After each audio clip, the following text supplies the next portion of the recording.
Good evening, everyone. You are listening to Night Terrors Radio. I am your ever vigilant, but yet not so handsome because of all the horrible trauma I have spent today with trying to correct my Evil Dead 4K disc. Ash Hamilton from horror-fix.com. I am with Rob Pastilli as always, and I have a special guest co-host tonight, Brian Cardelli. Is that how you pronounce your last name, Brian? Yeah, that's the American pronunciation. If you go to Italy, it's Cardelli. Well, thank you. It sounds so majestic. And for whatever reason, when anything rhymes with hill, I have to give people their own monikers. So if you look on the screen, Brian is designated tonight as Brian of the Hill People. I don't know if you're an official representative, if you're just a dignitary. They've asked. Or They've if asked. you're just of the Hill People. I'm considering it. I'm holding out for a really a more grand title. I'm holding out for hero, Brian. To the end of the night. I wish I had that music queued up because that would have been an absolutely fantastic segue. We will be talking about roller derby and bumps in the night tonight with Monica. Can you give us your full name, Monica, before we go into our news segment for tonight? Sure. My name's Monica Kempsky. I play for Queen City Roller Derby. That's in Buffalo. Also, sort of kind of rock derby here in Rochester. But my derby name's D Monica. I changed it now that I was supposed to move to Rochester. So Monica de Monica. You and I brought our A game with witty t-shirts too, by the way. I know. Look at that. Look at it's perfect. Fuck these other guys on this show. You and I came prepared. Hey. But just wait, it glows in the dark. Okay, Rob. I didn't see. I'm glad you didn't go down too south because we know you're not wearing any pants.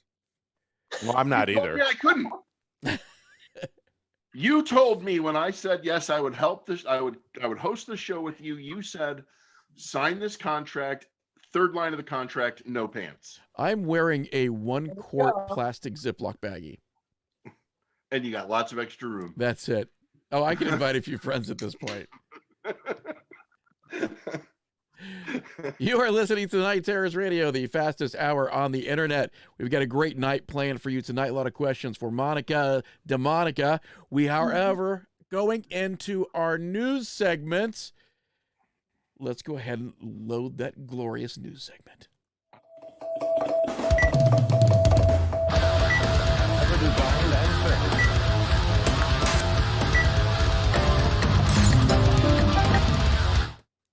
Bringing you the headlines that matter. This is Night Terrors Radio. You are listening to the official news of Night Terrors Radio, where we cannibalize news from other sources so that we don't have to do any work whatsoever.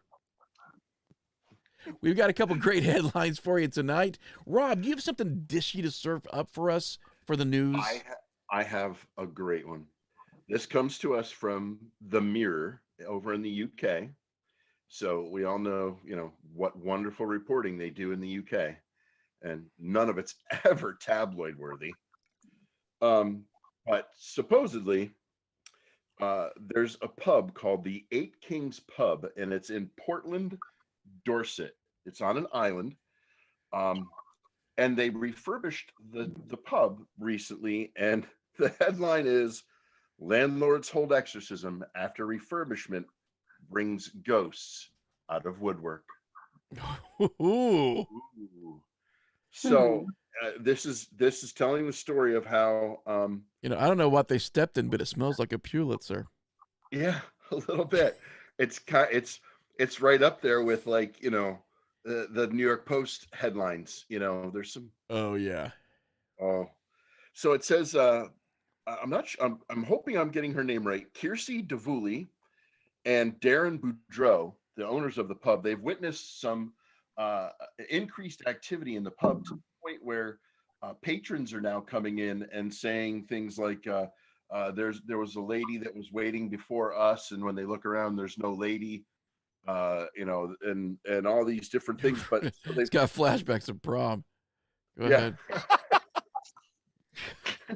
You standing alone, street corner, little wrist corsage in a plastic box. Yeah, I earned enough for my cab fare home though. Yeah.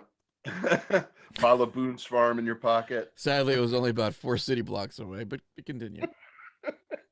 So apparently They hired a group of spiritualists to come in and hold an exorcism. How'd that go? Well, according to this, according to the reports, the gentleman playing darts. As soon as I read Always. that, as soon as I read that part, all I could think of was American Werewolf in London, when Oh, you yeah. know, what's with the star on the wall, and Yeah, this you is the made- slaughtered lamb all over again. right. You made me miss. So, uh, well, anyway, after the exorcism, it only got worse. And so now they are trying to kind of push this as an attraction for the pub. Mm. Because that's their last resort, right?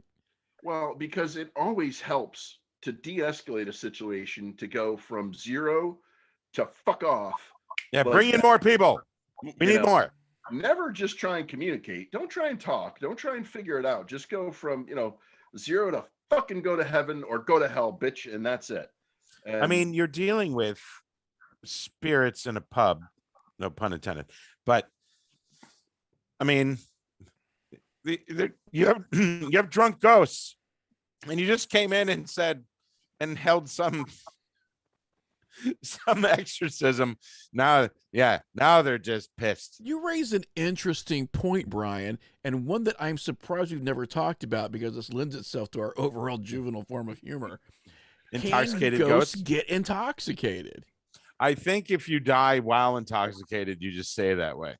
Oh, wow. Ooh. So, have fun. Yeah, so don't bring a Ouija board to Australia is what you're saying. No.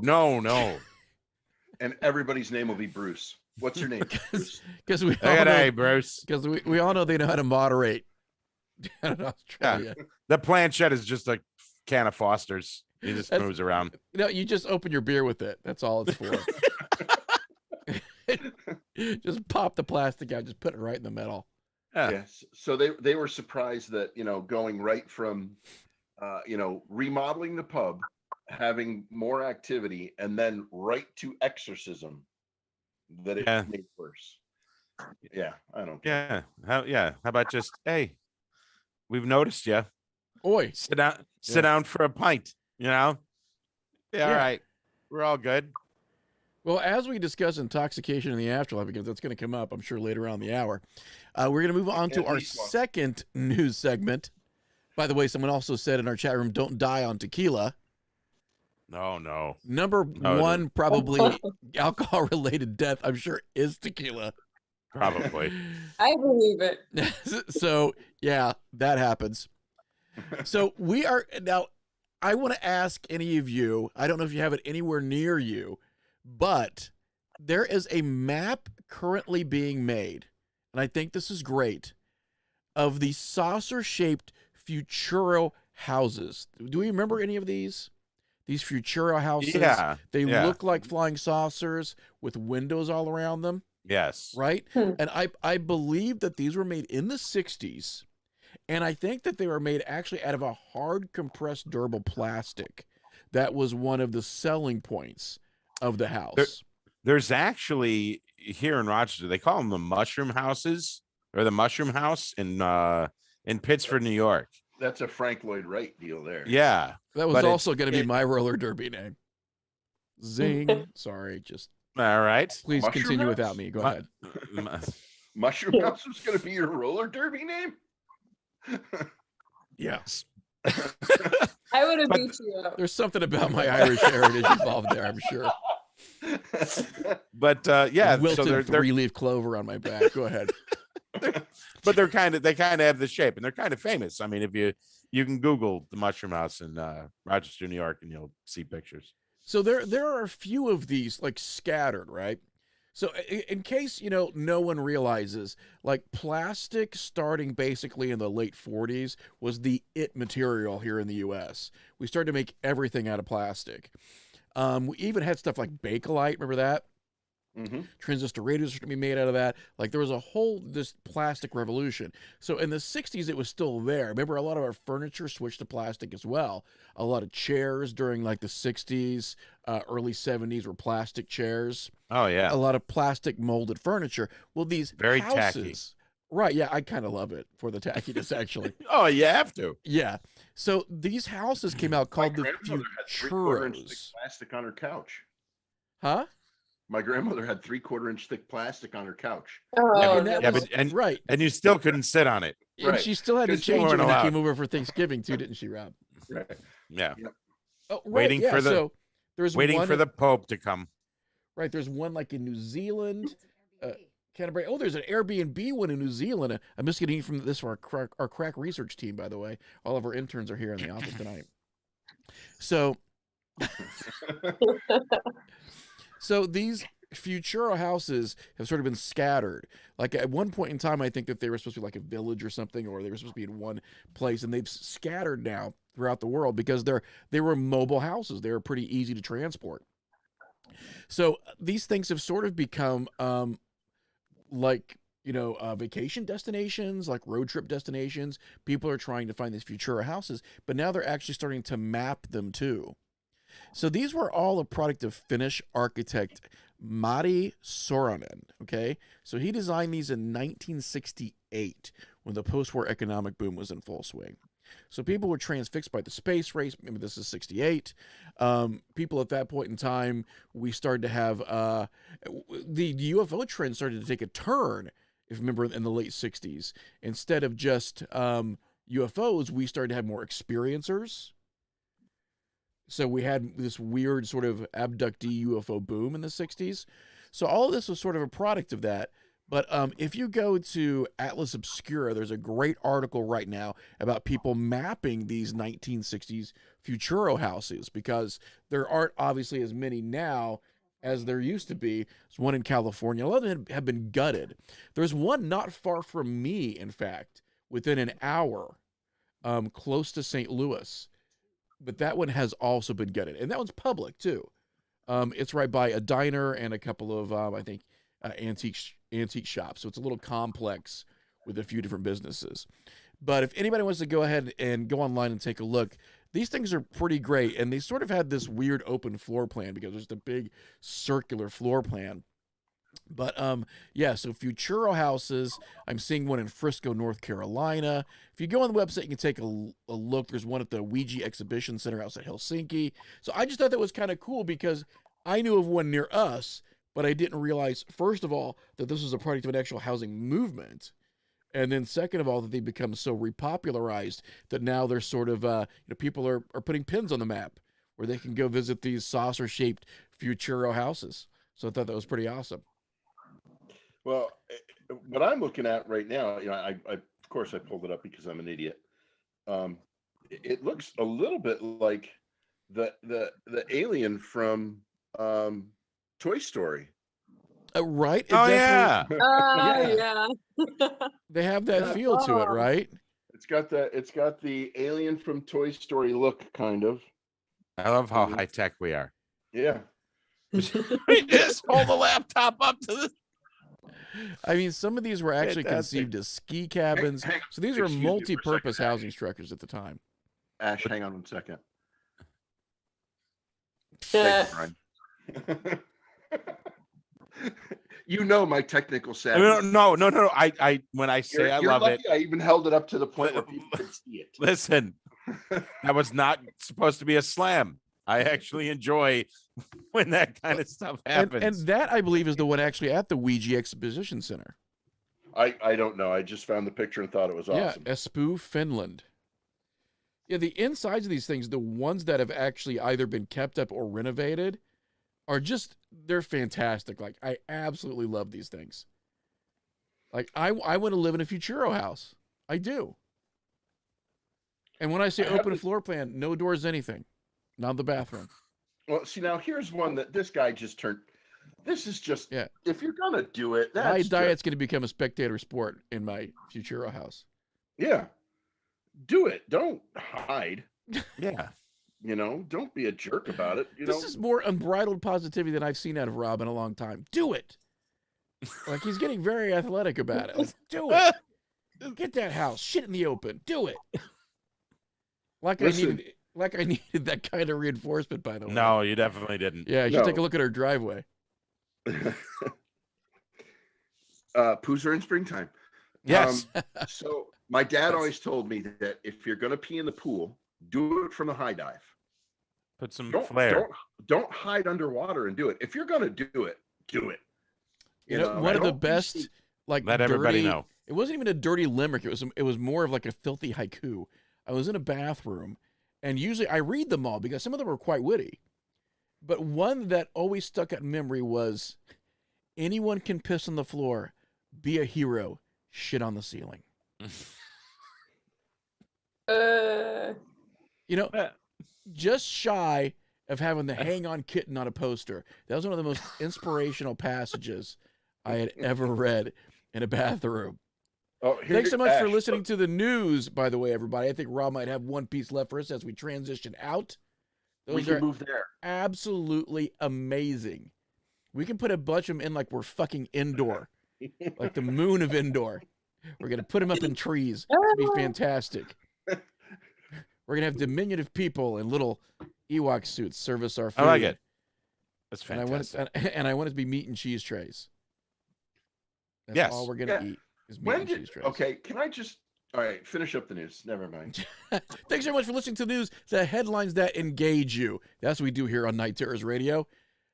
Monica, or Monica DeMonica. I'm not for sure. Is there a placement of DeMonica before or after the name Monica? Or It's is just it interchangeable? Monica, but my name's Monica, so yeah. So we have Monica with us tonight. She is going to discuss not only roller derby, we're going to do some bump in the night stuff too, Monica, because we know you have diverse interests outside of roller derby. Yes, I do. So My first question is on roller derby. Yeah. The names. Do you Yeah. come up with your name? Do you come up with your own name, or is it thrust upon you by your teammates? It's a mix, but mostly we come up with our own. I've been through like 3 so far. Yes, Like I don't like that name anymore. I'm going to a new one. I'm a big fan of Jin Herzo. I know that was my old one. So I this thought was that the was plan. I was That's just good. in Buffalo, and I moved to Rochester, and I'm like, oh, new league, new name, right? And so I picked DeMonica. It's more of my personality, even though I like gin. I want to be spooky. Rob. So, and then I ended up playing for Buffalo anyway this season. So they've been calling me Jin, but I'm also DeMonica now. They're like, you're Jin. And I'm like, well, fine. So it's all jumbled. So I'm on like my 3rd name already. But my boot camp name was Helena Hit 'em Harder after Helena Bonham Carter. And then I realized that it can't fit on a jersey. Yeah, that's an elbow to elbow name. So, If Saltalamacchia can fit on the back of a baseball jersey, you can fit that. Yeah, that's I elbow know to elbow. that'll be my name again someday when I get tired of DeMonica. But I need your help, Monica. At one point in time, I had every intention of casting a porno parody of Harry Potter. And I started going through the names. You seem to be the person that could help me out here. I am a Harry Potter fan. Okay, we had a few that we thought were really, really good. Okay. So obviously there's Harry Pooper. And then we have Ron Queefly, which was one of my favorites. Oh, that's pretty good. Right? Hermione Banger. Oh yeah, we actually had her Heine. She was my coach a couple years ago. She's amazing. She's amazing. See, our dirty hive mind synced. Yeah. That's how that works. And we had, instead of Professor Dumbledore, it's Professor Dumbledore. There you go. Right. But we were having a few that we're having a couple problems with. Snape was not coming naturally to me. So that's one that we'd like for you to work on. And of course, you'll be given credit, or as a lot of people prefer, to be nowhere near mentioned anywhere near this film. It's your personal preference. Okay. So I'm really glad that Rob was able to get you on because, first of Yeah. all, the idea of roller derby is, to me, it's this sort of amalgamation of some really sort of amazing things that you wouldn't expect would go together, but when they do, it's a pretty fantastic thing. Can you give us an idea first of all of like what first got you into it, and then what got you to stay into Sure. it? Because it's not easy. It's not an easy thing, right? No, no, it's not. It is very hard. It takes a ton of commitment, my God. But what first got me into it, almost every roller derby person will say this, the movie Whip It. It came out, it had like Elliot Page now and Juliette Lewis, and it was just like the coolest movie ever. And I went with my best friend to see it at the movies, and I was just like, wow, I need to do this. And little did I know that we actually had a team in Buffalo, and a few years later I signed up. I said, I'm just going to do it. I think the whole movie was good about showing the sport, showing female empowerment. I was just like, yes, I want to be a part of this. And I was active all my life. I was a very hyperactive kid, crazy. And my mom kept me in like a sport every day of the week. And I was a big Yeah, swimmer. just I don't would do come that. home, honey, no matter Yeah, what. exactly. Like, I need peace and quiet. She's too hyper. She's running back and forth. Like, we need to preoccupy her. So, so I swam most of my life. I figure skated. But those were kind of my mom's sports. I did them, swimming competitively since I was 6. That was my mom's thing. But I got tired of it by the time I was a senior in high school. It got boring for me. It wasn't my thing. So I still wanted to be active, but I wanted to find my own thing. And then I saw that movie and I said, this is it. This is what I want to do. It all seems to be very personality driven. I mean, there's a Mhm. lot of unique individualism, and that's sort of celebrated in roller derby. Oh, absolutely. So, I know that if I can jump in, I know Sure. back in the day, I would watch roller derby on TV. Yeah. But it wasn't what it is today. And I think there might be some misconceptions for people who may have watched it back in the day. It was back Yeah. in the day, it was way more like it was basically professional WWE. wrestling. Yeah. Yeah. They had promos and the Yeah. women would, call each other out and so, and you could tell that Yeah. it was, kind of set up. But I have gone to see what roller derby is today. Mhm. And I mean, some of the same rules apply, but this is real. That is true. Yeah, absolutely real. We don't fake anything. We don't stage anything. You're getting your ass kicked. And it's a different style of play as well. And not that the old style of roller derby didn't require some athleticism, of course. You Sure. got to be, safe. They did some pretty wild shit. But now it's just like a real sport, I guess, for lack of a better term. Like, it's very, very hard. Very, Can you- very hard. Lots of commitment. It's tough. And Can you I'm roll out the rules exhausted. for us? What'd you say? Can you roll out the rules? Can you tell us like what the rules are? How do you Sure. score points? And Sure. So, as you mentioned, Rob, before, they're in roller derby. There are blockers, who are the people on the team that get in the way, prevent the jammer, the one person on the team that has to get around the track. And the blockers obviously block that one jammer from that one team. And there's a jammer from each team on the track at a time. So I got my star on my head. I'm a jammer. I got to break through this wall of girls. So this wall of girls is playing offense and defense at the same time. God bless them. Because not only are they trying to prevent, the jammer from the other team through, but they're trying to help me get through as well. So it's a race. And whatever jammer gets through that wall of girls first becomes the lead jammer. And what the lead jammer can do is that a round, of gameplay. It's about 2 minutes, and it will last 2 minutes unless the jammer that gets through the pack of skaters first calls off the jam. You tap your hips, you tap your head, and that signals to the refs that it's over, I'm tired, or maybe the other jammer's coming up behind me and I know they're gonna start scoring points. So I'll call off the jam. And the way we score points is once you go around, the amount of people that the jammer passes before the jam is called off by the lead jammer, that's how many points you get. See, now I don't think people understand, like 2 minutes of skating Mhm. is forever. Oh, I'm wiped You know, out. I'm I, wiped out. Yeah. I played hockey, and I mean, we would do, excuse me, a 35 or 40-second shift. Yeah. At the end of 35 or 40 seconds, Yeah.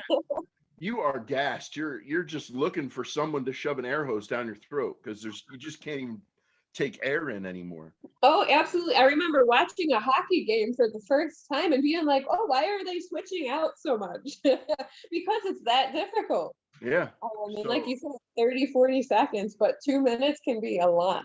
Yeah. And then, Yeah. trying to push through, and get past the Mhm. box and trying to get through. And Oh yeah, and there's skaters of all sizes that I have to get through. There's short skaters like me, there's really tall skaters, there's thin skaters, there's more muscular skaters, things like that. And some skaters individually, no matter what their size, can just be these walls. Like there's certain individuals that I know I can't get past, or I'll have to get really lucky in order to get past them, and it is exhausting. Now, what can a blocker do and not So- do? You can't whack somebody in the face. You can't elbow them. You can't get them in the knees. So the general rule, speaking from a woman's standpoint, is bra strap to bra strap is legal.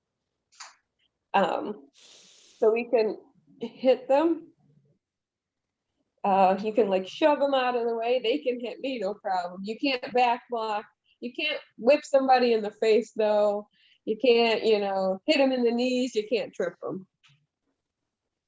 but everything else goes. Oh yeah, everything else pretty much goes. So I think any sport where you end up putting wheels or blades on your feet has to get frustrating. Oh yeah. So, first of all, you got it. Does it come down to fisticuffs?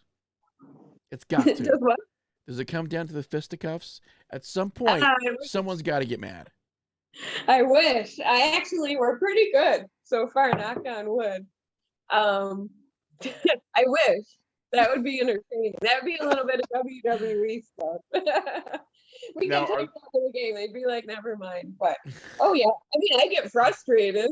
That's not, but I'm never like coming at somebody. Like that one person who's just a wall. I'm like, oh God, come on, just like let me through. Like if I could only, I'm sorry, trip you, this would be so great. So you're totally fine with violence then, Monica, and I can tell by the look on your face that A little sometimes bit. you're A not little just bit. fine with it. You like Right. it. But strangely hitting people, because I run into people. You're constantly, throwing yourself up against people in their legal target zone that I explained. And that's enough to get some aggression out of you, man. And they can take it. It's good. It's like a safe form of like aggression alleviation. It's basically a mosh pit on skates. Yeah, pretty much. I did pretty good in mosh pits for a while. Now I'm old and tired and Yeah, I wouldn't even think of getting into a mosh pit today. Oh yeah. God, no. I'm a little scared. a little scared now, but I used to, and it was great. It was fun. It was very much like a mosh pit, actually. I woke up the other night from a cramp. It happened while I was sleeping. Yeah, Oh. those are fun. That's the Yeah. worst. I don't know. I was probably dreaming like I was just falling down a flight of stairs or something repeatedly. And then I Oh, woke up. God. I woke up and I'm like, why am I dying again? because I've got a cramp, and I woke up from the cramp. And you gotta sit up immediately, right? Like you've got to get up to like work the cramp out. Yeah. So you're in a blind panic. First of all, like, oh my God, I've got to work the cramp out. So you get up and then you scream because it's the middle of the night and you got to scream at something. So you scream, and then like my wife was like, "What the fuck is going on with you again?" Like apparently I must scream all the time. I just get up and I scream at things, scream at people, scream at inanimate objects. And I fucking cramp. So yeah, I could imagine getting in a mosh pit today. On wheels. On wheels, yeah. Yeah. Oh And you yeah. have to stay inside the lines. Yeah, Right. exactly. You can't get out of those lines. And if somebody knocks me out, I have to go back behind them. So they're gonna boot their ass backwards. And I gotta skate backwards and lose my position and go all the way back behind them. It's awful. Now, I hate it. we're talking about how strenuous it is just doing these movements in very small increments. Typically, how long is an entire roller derby match? There's 2 periods. And that am are I half correct to call it a match, or is it a game? How exactly do you determine that? bouts, actually. It's I don't know what it's called, a bout. B-O-U-T. Okay. Yep. Yeah, 2 periods, half-hour time. So about an hour with intermission. So there's That's got a to be a long lot of time. switching out, right? Oh yeah. I mean, typical team maybe has 3 or 4 lines of people. We split up into lines. My last team had, I think, 4 jammers, 4 or 5 jammers. So those are the, people constantly out there, getting the points and everything. That was the best part about being me. I was a 4th line, left wing. There you go. I got to sit down 5-6 minutes at a time. Yeah. Eh, all right, somebody needs to get hit. Send the big dummy out there. Okay.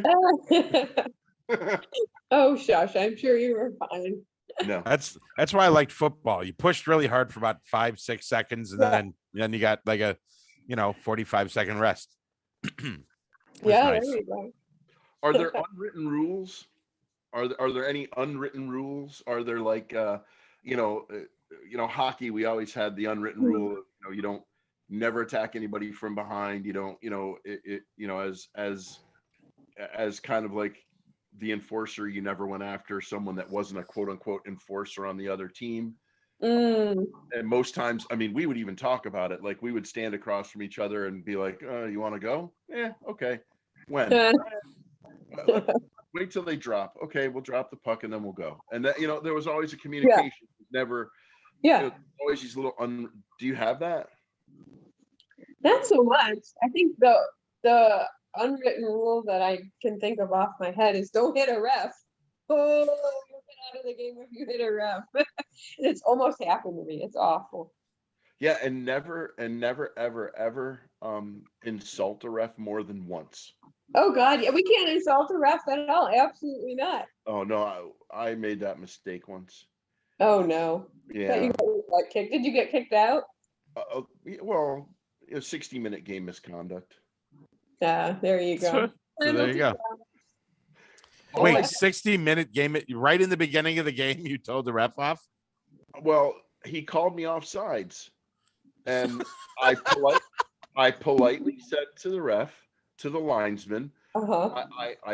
I was very polite about it. I said, "Sir, I'm not really sure which game you're watching, but you should be watching this one. It's pretty good, sir." And he looked at me and said, make one more comment. And I said, "Sir, all I was doing was suggesting that you get your head out of your ass and pay attention to the game that you're supposed to be calling, sir." That'll do it. And then boom, whistle, 60 minminutes. Is this I meaning congratulate sir? you on using the use of the word "sir." Oh no, my coach Right. always said, our coaches the coach was very firm about that. He said, "You can say anything you want to the ref as long as you begin and end every sentence with sir." Huh. He didn't tell me that I couldn't do it twice. So, well, So what is Yeah. now as far as the other teams that you play? Hmm. Is this a regional thing? Like how far would you guys travel for a bout? Well, the way Buffalo was designed, we had home teams, which I was on, so I only played within my league. We had 3 home teams that would just play against each other for fun, and then we had Travel A and Travel B. Now, Travel A, the Furies, they're called in Buffalo. They are, I may be wrong, but I think they were 26th best in the world out of 400 teams in the Wow. world. So they would go to playoffs. I think playoffs was the best 24 teams, and then it would narrow down to championships. But I think they've been, to New Orleans, they've been to Atlanta, Portland. I think Montreal. They've been all over the place. But Yeah, I've Frenchies. been, around New York. I've been to Canada. We played a lot of Canada, for scrimmages and things. And then Yeah. Rochester, Syracuse, my neighbors. By the way, we have a lot of love for Whip It in the chat room. Oh, yeah, that's the best movie ever. Great. And gotta I watch didn't Great realize movie. that was directed by Drew Barrymore too. Yeah. it. Oh, yeah, Drew Barrymore. Oh my God, I'm forgetting. But yeah, a lot of love for Whip It in the chat room. So, Oh yeah. not only do you have a great interest in roller derby, but and this is again another thing you have in common with Rob, Yeah. besides blocking and jamming, is Wow. I can't- It's canning and jamming. I can preserves. I make jam. I do canning. There you go. Nah, I've seen you. Yeah. So before we get into any kind of extortion or blackmail, what I would like to do is I would like to also talk about one of your other interests, which falls Sure. into the paranormal, correct? Mhm. Yes, absolutely. So let's speak to that a little bit. So what got you into that? How long you've been doing it? And let's Mhm. and then we're going to graduate to full adolescent juvenile humor in just a moment with our next segment. I like it. Okay. I don't even know honestly what got me into it 100%. I was always a weird kid. I loved the darker side of things ever since I was small. My mom, we had a Disney vacation when I was 4, and my mom decided to get me a pop-up book of the Haunted Mansion, and I was obsessed with that book. I had that. I Oh my I God, had the oh same book. Oh my God, That I made love the rounds, and I think it influenced a lot of us heavily. I really do. it. I Yeah. loved that book. I loved that book. I hate all of you. I'll get you. I'll find one and get one for you, Rob. I have No, it that's okay. still. I don't want I it. My have mom. it still. My mom didn't love me enough to get me that one. No, I'm gonna get it for you. It's gonna go right on the shelf, right behind you. Right, I can see right where it's gonna go. Hey, I got a place back here for the vinyl of Emmett Otter's Jug Band Christmas, Brian. Yeah, well, that's a little pricey. Yeah. I did find it, and as soon as I have a spare $1.50, it's So I do have an entire set of the Jug Band of Christmas ornaments that go on the tree Yeah. each year. yeah. Your wife told me. Yeah. That was impressive. Huge fan But- of Emmett Otter's Jug Band Christmas. Are you familiar, Monica, No, with the not at all. splendor that is Emmett Otter's Jug Band Christmas? Absolutely not. Okay. How about once- the River Bottom Nightmare Band? Have you ever heard of them? Absolutely not. All right. So when You someone need to asks if watch you're it. hungry, you're not hungry. Okay. 'Cause that's what he says for the River Bottom Night. By the way, this is your Yeah. charge. We are charging you after the show with Mm-hmm. finding Emmett Otter's Jug Band. I believe it's on Amazon Prime right now for free. Okay. Emmett Otter's Jug Band Christmas and watching it. It is a Christmas special, so you're sort of watching it, a little bit after the fact. No, but early. it's a You're watching life it changer. early. There you go. Early for next year. Okay. Yeah. Yeah. Hey, I don't mind. I watched Nightmare Before Christmas. Another thing came out when I was like 3 and was also obsessed with. So I would watch that year round. If I'm sad, I watch it. So I will watch a Christmas movie that, no matter what time of the year. So Emmett Otter's Jug Band Christmas is a Jim Henson. So they're Oh no, is it Yeah. like Dark Crystal? I can't watch Dark Crystal or anything. no. It's not. It's a warm your heart tale of Okay. some otters. I want to Okay. get into what the anti-crystal is here. It Yeah, was what's so wrong with bad. that? I don't know. So scary. Oh, so it's just because it's dark and weird? I love dark and weird, but that was something else. That was like another level for No, me. I- Some was just intrinsically disturbing, and I'm like, I can't do this. I need to leave. We just jumped into the other segment. Uh-oh. Intrinsically disturbing. Okay, so we You know- have a question, which is more. It's a segment Okay. that we have for every guest from here on out. You're the second recipient in this new incarnation of the Uh-oh. show. Okay, so Oh, we have number things in two. life that affect us deeply. A lot of them scare us. A lot of them traumatize us. But they fall somewhere on 0 to 10 of the pant shitometer. So we're Okay. going to cue right now the pant shitometer. And shitometer. Jesus Christ. And Chipotle and Applebee's. So the pant and- shitometer essentially is an instance of your life. This can be in roller derby. It can be just walking down the street. It can be that uncle that no one wants to talk about. Whatever it is, something has scared you greatly. We're looking for an 8, 9, or 10 on the pant shitometer. So what we need from you is the story and the number. Where did it fall? Oh, there you go. I got one right away. Traumatized me. I was in Florida for the first time. I was small. And I was walking around outside our hotel by myself. And all of a sudden, this dinosaur thing pops out of the bushes and scares the living shit out of me. It had like a shell and it was a little baby dinosaur. And I went screaming to my mom. And I said, Mom, there's a dinosaur in the bushes. And I'm freaking out. And this was like a 9 on the shitometer. A 9, solid 9. I was terrified there was a dinosaur in the bushes. It was an armadillo. I've never seen one before. I didn't know what it was. The So first- we didn't need a professional tracker to see where you went. Yeah. No, it was it was, it was it obvious. was an armadillo. So, like, how young were you? Oh my God, maybe 4?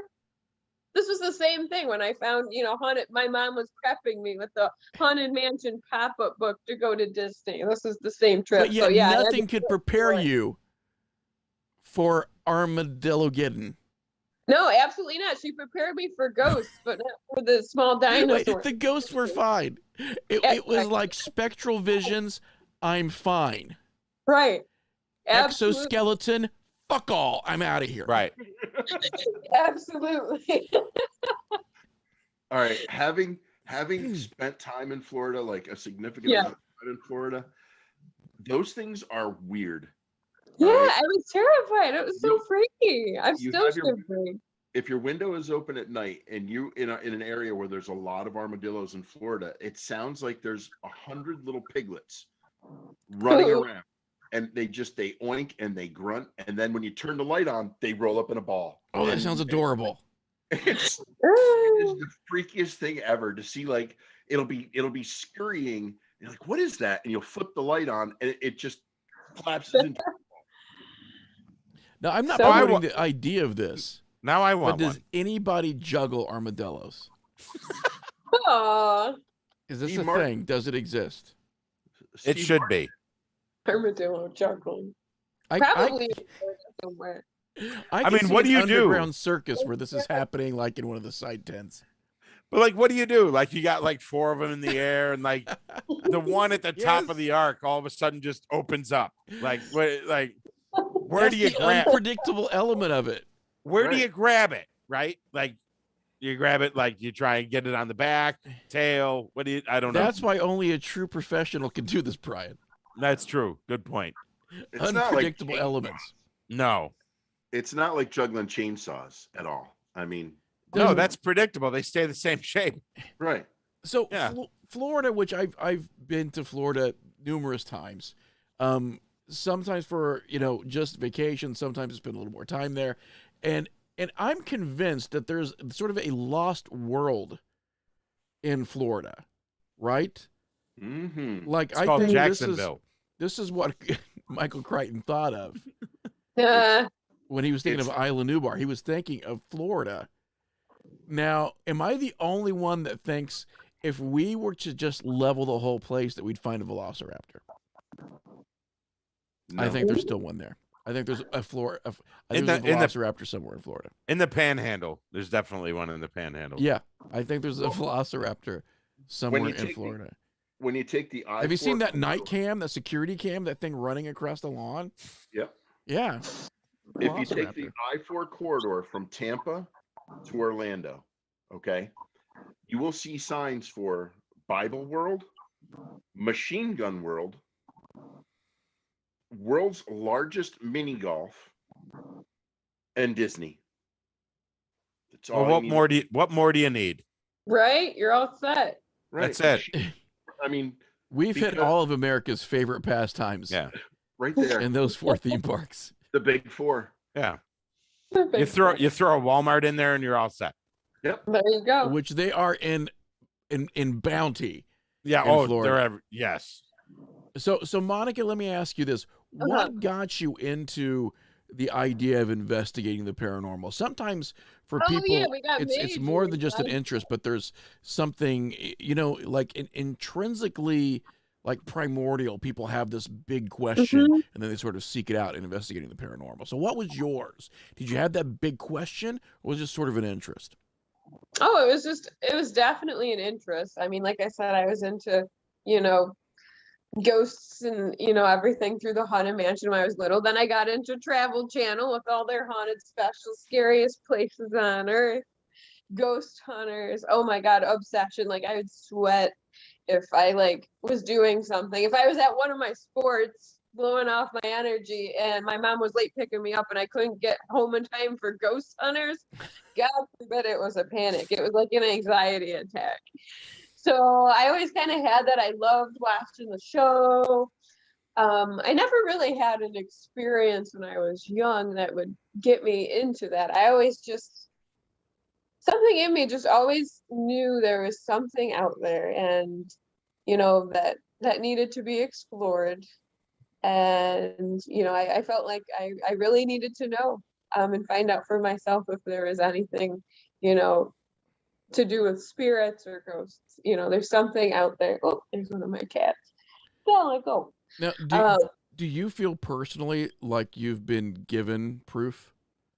At least for you. I would say yes. For sure. Like I said, I was always into the ghost hunter shows. So back in Buffalo, there is a spot that's famous. It was on Ghost Hunters, called Iron Island Museum.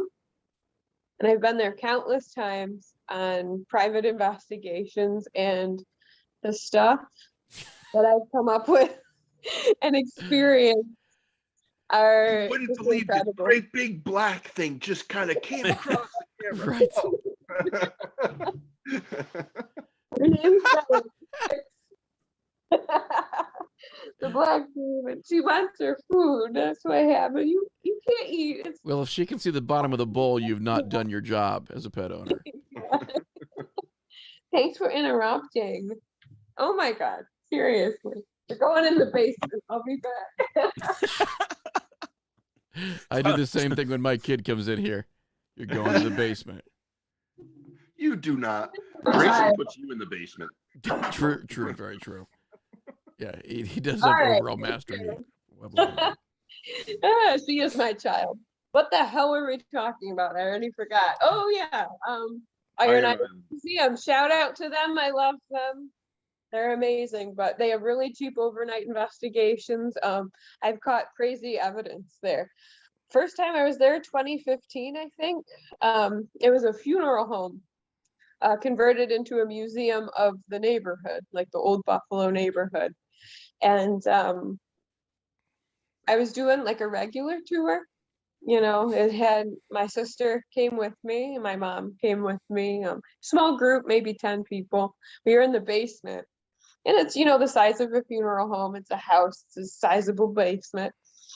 And I'm walking around and all of a sudden I hear Monica and I'm like, what, Lauren? Like my sister. And she's at the other side of the basement. And I'm like, did you just call me? And she's like, no, I didn't. So I got my phone videoing. I remembered where I was. I remember the spot, and we played it back after we left. And clear as day, not only I heard it, but you could hear it clear as day on the videotape, and it's a small child saying my name in the basement. And that verification just gave me chills.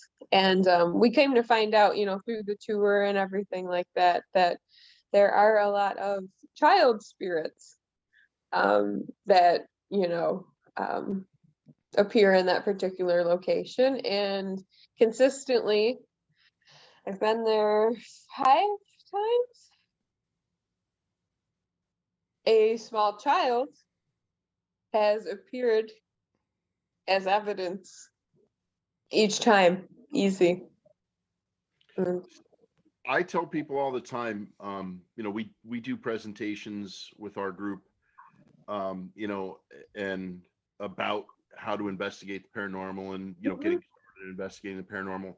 Mm-hmm. One of the things I say all the time is that one of the things that will unnerve you, not necessarily scare you, but unnerve you, is when something knows your name. Yeah, absolutely. And it's not necessarily scary. It's just like, that was a little weird. Right. That's a little off-putting, that, Right. So And it's hilarious too, because I don't like kids. I don't want kids. I never wanted kids.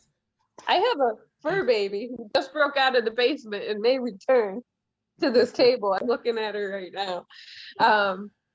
But it's just like hilarious. I'm like, of course a child spirit would be attached to me at this place. Like, great. And that was, it was unnerving, but he's comforting. He's very nice. I love him. Oh, there she is. Up.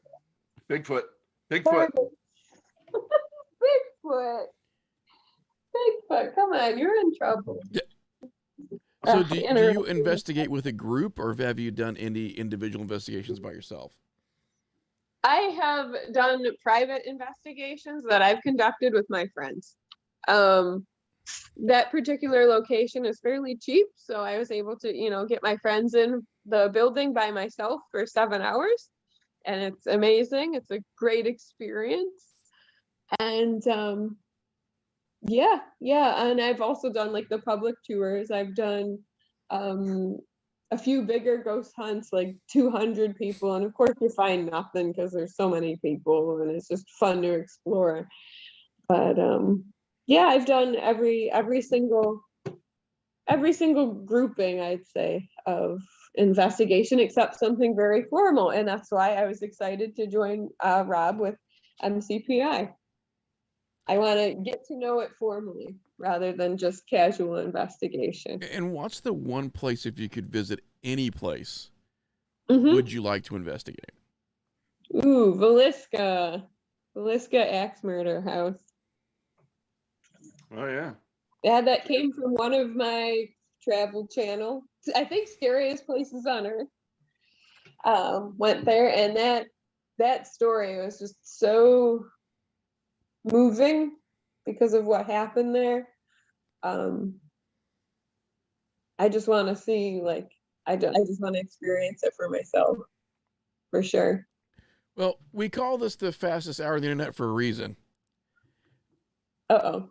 As we head out, what is the easiest way to find out about where your team will be, their next bout? Any URLs that we can access? What's the best place for us to get on the internet and find out more information? Oh, absolutely, Facebook. Buffalo has a very strong Facebook presence. So does Rochester. So Buffalo is called Queen City Roller Derby. I'm sorry, we've changed our name. Queen City Roller Derby. And Rochester's Roller Derby is Rock City, ROC City Roller Derby.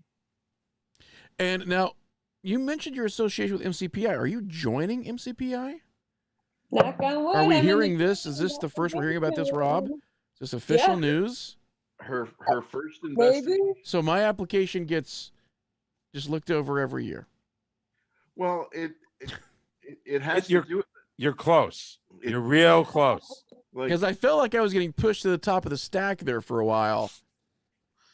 But now maybe I'm headed back down. it's You're that being whole pushed down. you refuse to wear pants. I guess I'm the favorite. I'm sorry. It's called a mini kilt for a reason. And it's a utility kilt. It has pockets. Perfect. I'll be like, yo, check up the ladder. Right, exactly. Yeah. Nice fruit basket. Ooh. Well, we want to Oh. thank you so much for coming on with us tonight, Monica. And I definitely urge Thank everyone you. to check out where you're going to be next in the bouts. Is there a season, by the Mhm. way? Like, are we in the roller derby season? Are we outside of the season? When can people expect to see bouts? Sure. For Buffalo's plan,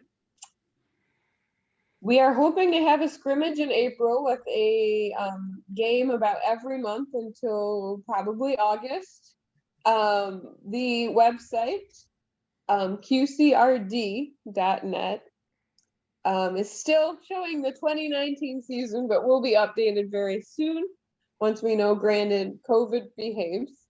We'll be able to do a schedule. So hopefully this summer, keep checking the website, keep checking the Facebook. Rochester Roller Derby, they're still in their recruitment numbers.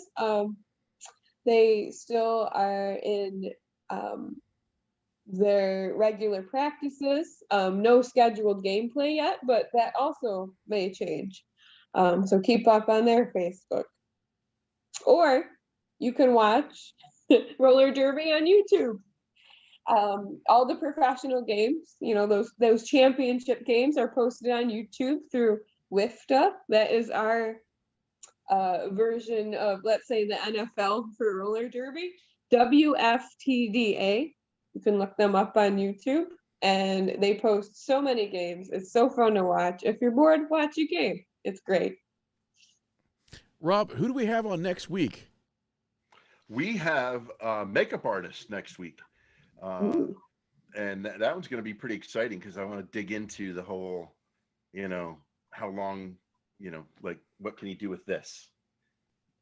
Oh, that's a lot of time. With this. I'm going to audition as an after shot for this guy. Yeah. I'm going to see if I can be added to his portfolio somehow. Right. To- You should- To quote Mrs. Doubtfire, I don't have the strength. Right. We want to thank everyone for tuning in tonight. As always, this hour goes by so quickly. Thank you so much for coming on with us, Monica. In fact, we can't wait Thank to you. hear more about your affiliation with MCPI. And in the future, we'd love to have an MCPI show where everyone comes back on. We talk about what's happened, as far as some of your prior investigations, where you guys are going in the future. Again, next week, we will be having Dennis Preston. He is a makeup effects artist. He'll be on talking about what he does for a living, which is pretty damn fascinating. We're going to follow it up the following week with Stephen Holly Martin with near-death experiences. We have a ton of great shows lined up. I can't wait for the following weeks and everything we have. We had a fantastic time tonight. Give you a few moments off the air for us, Monica. Yeah. As always, you can go on www.horror-fix.com. You can go to Night Terrors Radio. There's a little thing under there on our menu. You can check to see what's on the calendar, see what upcoming shows are. You can also check us out, Night